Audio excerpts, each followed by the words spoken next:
자, 계속해서 살펴드릴 주제는 분묘기지권이라는 개념이 됩니다. 나중에 물권 총론 얘기할 때요, 물권의 종류라고 하는 것을 논하게 될 겁니다. 그래서 물권의 종류라고 하는 것은 우리 앞에서 공부한 순서에 따르면 점유권이라는 개념이 하나가 있게 될 것이고요. 점유하고 있는 상태를 보호하는 권리죠. 그래서 점유권이라는 개념이 있고, 정당한 권원이 있는 경우에 성립할 수 있고 없는 경우도 성립할 수 있다. 이에 대응해서 지금 이제 본권이라고 해서 정당한 권원에 의해서 성립하는 권리를 본권이라고 부르게 됩니다. 본권은 이미 공부하셨던 소유권이라고 하는 거죠. 그리고 지금 우리가 논의하고 있는 지상권, 지역권, 전세권, 저당권, 유치권 이런 것들이 본권에 해당이 됩니다. 자, 그런데 우리가 민법에서 따로 규정하고 있지 않지만은 물권으로 인정을 하는 것. 물권이라는 개념은 뭐라고요? 세상의 모든 사람에게 주장할 수 있는 권리다. 이런 의미를 가지고 있습니다. 물권으로 인정하는 게 소위 관습상 인정하는 물권, 관습상 물권이라고 하는 거 두 가지가 있습니다. 하나가 관습상 법정지상권이라고 하는 거, 그리고 또 하나가 분묘기지권. 이 두 가지는 관습상 물권으로 인정을 합니다. 뒤에서 뭐 논의하겠지만 우리 판례에서 물권으로 관습상 물권으로 인정한 두 가지밖에 없습니다. 그래서 관습상 법정지상권과 분묘기지권. 그래서 관습상 법정지상권 앞에서 몇 개 설명을 드렸었죠. 그래서 자, 갑이라는 사람이 X 토지와 Y 건물을 가지고 있다. 그런데 X 토지만 을에게 소유권 이전 납기를 해주게 된다. 그러면 이제 토지 소유자가 내 땅에서 건물 치워라 라고 얘기할 수 있느냐라고 했을 때, 만약에 건물 철거 특약을 하지 않았다라고 한다면 이 갑이라고 하는 사람은 토지 소유권을 을에게 넘겨줌에 따라서 Y 건물의 소유권은 건드리지 않는 거고요. 바로 법정지상권, 관습상 법정지상권이라는 것을 자동으로 취득을 하게 된다. 이때는 등기가 없어도 취득한다라고 설명을 드렸었죠. 그래서 자, 이 법정지상권을 가지고 있다는 얘기는 자신의 토지가 아님에도 불구하고 이 토지를 이용할 수 있는 권리다. 이걸 이름하여 관습상 법정지상권. 물론 이때 이런 경우도 있겠다. 지금 X 토지 Y 건물을 가지고 있는 상태에서 자, 갑이라는 사람이 Y 건물만 을에게 소유권을 넘기게 됩니다. 자, 그러면 이제 철거 특약이 없는 한 을은 Y 건물과 모두 함께 취득한다. 법관습상 법정지상권이라고 하는 것도 취득을 하게 됩니다. 그래서 결국 이제 관습상 법정지상권의 취지는 건물 소유자가 그 토지를 이용할 수 있는 권리라는 의미를 가지고 있죠. 물론 이제 이 건물 철거 특약을 한다면 이때는 관습상 법정지상권은 성립하지 않게 될 것이다 라고 할 것, 뭐 이런 게 있겠고요. 자, 이 분묘기지권 공인중개사법 영역에서 또 민법에서 두 군데서 출제가 될 수가 있고요. 오히려 이제 공인중개사법 파트에서 더 많은 출제가 이루어지게 됩니다. 자, 분묘기지권의 성립 얘기부터 해야 되는데, 분묘기지권의 성립 사유는 총 세 가지가 있는데 우리 시험에서 출제 쟁점이 되는 것은 바로 분묘기지권의 시효 취득이라고 하는 것이 이슈가 됩니다. 자, 시효 취득 얘기부터 좀 살을 붙여볼까요? 자, 우리가 이미 한번 설명을 드렸던 주제 같은데, 시효 취득이 문제가 되는 게 소유권의 시효 취득이라고 하는 거 있습니다. 그 다음에 지역권의 시효 취득이라고 하는 거 뒤에서 공부를 하시게 될 겁니다. 분묘기지권의 시효 취득이라고 하는 거 총 세 가지가 이슈가 되게 되는데, 소유권의 시효 취득, 우리 앞에서 점유 취득 시효라고 해서 20년간 소유 의사로 평온 공연하게 점유한 사람에게 등기 청구권이라는 것이 발생하고, 등기 청구권 행사에 따라서 등기를 넘겨받아야지 소유권을 취득할 수 있다. 언제부터? 점유를 개시한 때부터. 지역권의 시효 취득, 이것도 똑같은 구조입니다. 지역권 설정 등기가 이루어져야지 지역권의 시효 취득이 가능합니다. 그래서 시효 취득 중에서 분묘기지권의 시효 취득이라는 것은 어떻다? 등기 자체를 할 수도 없고요. 등기가 불필요하다라고 이렇게 전제를 삼게 됩니다. 그래서 시효 취득에서도 우리가 민법 186조와 187조를 대비를 볼 때도 하나의 이슈가 될 수가 있겠고요. 자, 그래서 분묘기지권의 성립이라고 하는 시효 취득만 가지고 얘기를 합니다. 그래서 타인 소유 토지에 그 토지 소유자의 승낙 없이 분묘를 설치해서 20년간 평온 공연하게, 소유의사 아닙니다. 그냥 사용하는 거니까 평온 공연하게 그 분묘의 주변 기지를 점유함으로써 분묘기지권 시효 취득한다. 그래서 이들은 등기 청구권이 아니라 아예 20년간 평온 공연하게 산소를 모시게 되면 설령 남의 땅이랄지라도 토지 소유자 승낙이 없었다라고 할지라도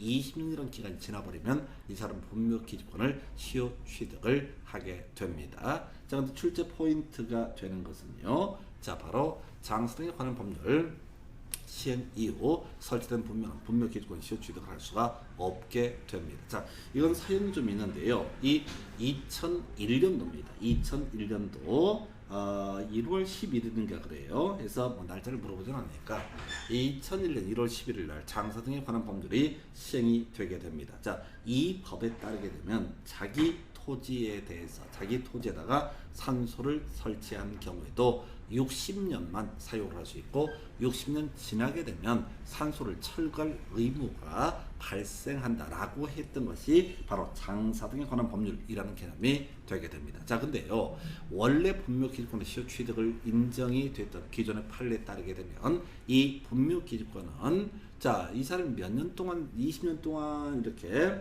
평온 공연하게 분묘 기지를 점유함으로써 시효 취득한 이 시효 취득 분묘 기지권자 이 사람은 100년이고 200년이고 산소를 계속 보유할 수 있다라는 것이 과거 판례 태도가 되게 됩니다. 그럼 이제 모순이 발생하는 거야. 내 땅에다 산소를 설치를 하게 되면은 60년 지나서 철거를 해야 되고 남의 땅에 안 걸리고 20년 이상 이렇게 세사를 지내왔다라고 하게 되면은 무한대로 바로 분묘 기지권을 주장할 수 있다라고 하는 거. 뭔가 사회적으로 문제가 되겠죠. 그래서 판례가 새롭게 나옵니다. 자, 그래서 장사 등에 관한 법률 시행 이후에 설치된 분묘라고 하는 것은 더 이상 20년, 30년, 40년 뭐가 됐든 간에 시효 취득을 인정하지 않는다라는 판례가 나오게 돼. 자, 예를 한번 들어볼게요. 지금 2001년 1월 11일 날 산소, 자, 이게 장사 등에 관한 법률이 시행됩니다. 만약에 자, 2000년도에 산소를 설치했습니다. 그러면 20년 해서 2020년인가요? 뭐 날짜는 대충 계산 붙이고 2020년이 되게 되면 이때 20년간 평온 공연하게 분묘 기지를 점유해 왔다라고 한다면 이 사람은 분묘 기지권 시효 취득을 하게 됩니다. 그런데 2022년에 산소를 설치했어요. 그래서 2022년이 됐을 때 20년 채웠잖아요. 그러면 이 사람 분묘 기지권 시효 취득을 인정하지 않는다라는 것이 분묘 기지권 파트의 아주 중요한 출제 이슈가 되게 됩니다. 그래서 요것도 마찬가지예요. 항상 시험이라고 하는 것은 기존의 소위 원칙이라고 불리는 부분하고 좀 달라지는 특이한 걸 갖고 출제를 할 수밖에 없습니다. 왜? 대한민국에서 공인 중에서 민법 공부를 좀 정상적으로 한 사람 중에서 20년간 평균 공연하게 분묘 기지를 점유함으로써 등기 없이도 분묘 기지권을 시효 취득한다. 이건 누구나 다 알아. 그럼 특수한 경우 갖고 문제를 내는 거죠. 바로 장사 등에 관한 법률 시행 이후에 설치된 분묘 기지권 시효 취득할 수 없다. 하나 더 기억하셔야 돼요. 아까도 얘기했다시피 얘는 등기라고 하는 것이 필요가 없다고 그랬어요. 소유권의 시효 취득, 지역권의 시효 취득은 등기 청구이 발생할 따름이고 등기 청구 행사에 따라서 등기가 이루어져야지 시효 취득도 인정됩니다. 그런데 분묘 기지권은요 등기를 할 수 없다고 그랬어요. 그러면 어떻게 하는 거냐? 물건은요 외부에 공시가 돼야 돼. 그래서 공시수단이 등기라는 거예요. 그런데 분묘 기지권의 공시수단은요 무덤, 봉분 자체를 우리가 공시수단으로 해석합니다. 그래서 어떤 산소가 평장이다, 평평하다 이런 얘기야. 암장이다, 시신은 있지만은 무덤이 있는지 알 수 없는, 이렇게 객관적으로 분묘의 존재를 인식할 수 있는 외형을 갖추지 않으면은 분묘 기지권 인정되지 않는다라고 해서 뭐 그다지 큰 중점은 아니죠. 그래서 분묘 기지권이라고 하는 것은 공시수단이 바로 분묘 그 자체가 되게 된다라고 할 것. 자, 이렇게 해서 분묘 기지권이 성립했다고 했을 때 분묘 기지권 물권입니다. 앞에서 우리 지상권자라고 하는 사람은 토지 소유자가 지상권자에게 뭘 주장할 수 없다고 그랬어요? 토지 반환 청구할 수 없다고 설명을 드린 바가 있습니다. 분묘 기지권자에게도 당연히 토지 소유자는 토지 반환 청구할 수 없습니다. 다시요. 소유권이 기한 반환 청구권이라고 하는 거, 물권적 청구권 중에 반환 청구권 소유자, 정당한 관원 없이 자신의 소유물을 점유자에 대해서 반환 청구를 할 수가 있다. 이렇게 논의가 됐던 바가 있었죠. 자, 그러면은 그 문제가 되게 되는 것이 뭐가 있냐라고 했을 때 지금 정당한 관원을 가지고 있으면 그 사람에 대해서는 반환 청구를 할 수가 없다라고 이렇게 해석을 하게 됩니다. 그래서 나오게 되는 얘기, 물권이다. 물권입니다. 분묘기지권자, 분묘기지 자체뿐만 아니라 분묘기지의 주위에 공지를 포함한 지역까지 분묘기지권을 미친다. 그러니까 산소가 있으면 산소 딱 이 부분만 분묘기지권이 있는 것이 아니라 주변에 제사 지낼 수 있는 공간까지도 분묘기지권의 객체가 되게 된다. 이런 식의 취지가 되겠습니다. 자, 기지 사용권을 가지고 있다는 얘기는 토지 소유자가 분묘기지권자에게 반환 청구도 할 수 없고요. 이 사람이 분묘기지권을 행사하는 부분에 대해서 방해하는 것도 허용되지 않습니다. 그래서 이렇게 표현해요. 분묘기지권이 미치는 토지에 대해서 토지 소유자, 공작물 등을 설치한 경우 분묘기지권자 그 철거를 청구할 수 있다. 뭔 소리냐면 이 사람이 분묘기지권을 취득해서 산소를 제사지낼 권리를 가지고 있어요. 근데 토지 소유자가 이쪽에다가 철조망을 쳐서 못 들어오게 막는다. 그럼 당연히 철조망의 철거 청구라고는 가능하다. 이렇게 가는 거죠. 즉 소유권에 대한 물권적 청구권, 반환 청구, 방해 제거 청구, 방해 예방 청구는 다른 물권에서 기본적으로 준용되게 됩니다. 그 분묘기지권 당연히 사용할 권리가 있기 때문에 지상권처럼 사용할 권리가 있기 때문에 방해 제거 청구할 수 있습니다. 존속기간, 존속기간 약정하지 않으면 분묘기지권, 분묘 수호 봉사를 한 동안 계속 존속한다. 이것 때문에 바로 장사 등에 관한 법률 시행 이후에 설치된 분묘에 대해서는 더 이상 분묘기지권의 시효 취득을 인정하지 않게 됩니다. 최근에 판례 바뀐 거 하나 있죠. 바로 지료라고 하는 것. 우리가 앞으로 이제 문제를 가지고 분석을 해보겠지만 지상권, 분묘기지권, 남의 땅을 이용하는 겁니다.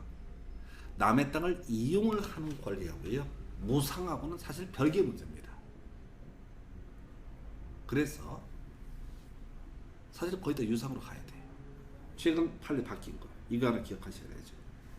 원래 분묘기지권 시효 취득을 했을 때는 무상으로 분묘기지권을 인정이 됐습니다. 근데 최근 판례 아마 시중에 소음세 이런 데는 그게 반영이 안 된 경우가 100%겠죠. 왜? 판례 나온 지 2달밖에 안 됐으니까. 자, 어떤 사람이 분묘기지권을 시효 취득했습니다. 그럼 과거 판례에 따르게 되면 분묘기지권자는 무상으로 이 토지를 이용할 수가 있어요. 무한대로 무상으로. 근데 이게 이제 어떤 사안이냐면 갑이 소유하고 있는 X 토지에 대해서 의뢰하는 사람이 분묘기지권이라는 걸 가지고 있다. 근데 이 갑의 물건이 경매로 넘어와서 병이라는 사람이 이 경매로 이 X 토지 소유권을 취득합니다. 이 병이 낙찰받고 가서 보니까 분묘가 들어놓여 있네. 그리고 이 사람이 뭘 주장해? 당연히 병의 입장에서는 내 토지에서 분묘 제거해라, 방해 제거 청구 등을 하게 될 겁니다. 또는 토지 인도 청구를 하게 될 겁니다. 그럼 이 사람은 분묘기지권으로 대항을 하겠죠. 인정이 됐습니다. 그랬을 때 비용이 의뢰돼서 알았으니까 그럼 이제 그 이용할 수 있는 권리가 있는 건 별개의 문제로 토지 사용료 내라 라고 하는 지료 지급 청구 소송을 제기를 하게 됩니다. 해서 이 지료 지급 청구라고 하는 것이 있고 나서 그 후로는 판례에 따르게 되면 지료를 지급해라 라고 되어 있어요. 이걸 문장으로 정리하면 지료 지급 청구 전까지는 과거에 상용했던 부분은 어떻다? 무상이다 라고 이렇게 해석을 하게 됩니다. 그래서 이게 최근 판례에 새롭게 등장을 했던 사안이기 때문에 하나 기억을 해 주십사라고 할 것. 자, 하나 더 남아 있습니다. 사실 분묘기지권 파트에서 원래 전통적인 출제 이슈는요, 장사 등에 관한 법률 시행 이후에 설치된 분묘기지권의 시효 취득 인정되지 않는다 이 얘기하고요. 그 다음에 바로 물권의 포기라고 해서 물권의 소멸에 관한 것이 이슈가 되게 됩니다. 그러니까 과거는 성립과 소멸 이 두 개를 갖고 출제 행정을 삼아냈던 거예요. 자, 근데 소멸 문장이 어렵습니다.